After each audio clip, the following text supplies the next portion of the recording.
Drugs కేసులో arrest అయిన నటుడు శ్రీరామ్ కు రిమాండ్ విధించింది చెన్నై ఎగ్మోర్ కోర్టు. జూలై 7 వరకు రిమాండ్ విధించింది. శ్రీరామ్ ను కస్టడీ కోరుతూ ఇవాళ పిటిషన్ వేయనున్నారు నుంగంబాకం పోలీసులు. ఏఐడీఎంకే మాజీ నేత, ప్రొడ్యూసర్ ప్రసాద్ ఇచ్చిన సమాచారంతో శ్రీరామ్ ను అదుపులోకి తీసుకున్నారు. వైద్య పరీక్షలు నిర్వహించగా శ్రీరామ్ కు డ్రగ్స్ పాజిటివ్ వచ్చిందన్నారు పోలీసులు.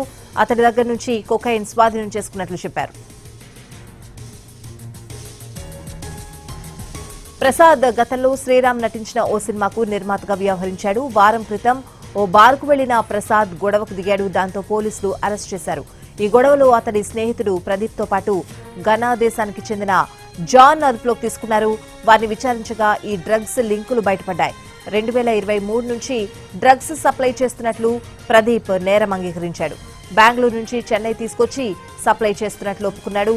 ప్రదీప్ అతడి స్నేహితుడైన ప్రొడ్యూసర్ ప్రసాద్ కు 40 సార్లు డ్రగ్స్ అమ్మినట్లు గుర్తించారు.